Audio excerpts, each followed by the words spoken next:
ரசூலுல்லாஹ் கொடுத்தது தொழுகை. ஃபஜ்ரு தொழுகையை இஷாவில் தொழுக முடியாது. ஃபஜ்ரு, லுஹர், அஸர், மக்ரிப், இஷான்னு ஒவ்வொரு தொழுகைக்கும் நேரம் இருக்கு இல்லையா? ஏன் அந்த நேரம் இருக்குது அப்படின்னா சேம் டைமில் 1400 வருஷத்துக்கு மேலே பல கோடி பேர் என்ன பண்ணுறாங்க, ஒரே காரியத்தை திரும்ப பண்ணிகிட்டே இருக்காங்க. அப்போ சும்மா ஒரு 2 ரக்காத்து நீங்கள் புதுசாக தொழுகிறீங்கன்னா 1400 ஆண்டுகளுடைய பரக்கத்து உங்களுக்கு சேர்ந்து வரும். ஏன்னா சேம் டைம் சேம் பிளேஸ் பண்ணிகிட்டே இருக்கக்கூடிய காரியங்களில் அது ஒன்று. இந்த ரகசியத்தை வந்து நான் இப்போ உடைச்சிட்டேன்.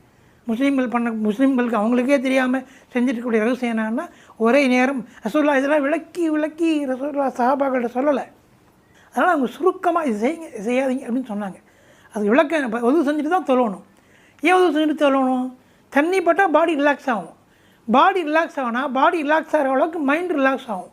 பாடியும் மைண்டும் எந்த அளவுக்கு ரிலாக்ஸ் ஆகுதோ அந்த அளவுக்கு எஃபெக்ட் கிடைக்கும். அது நல்ல எஃபெக்ட் வரும், நல்ல விளைவுகள் ஏற்படும்.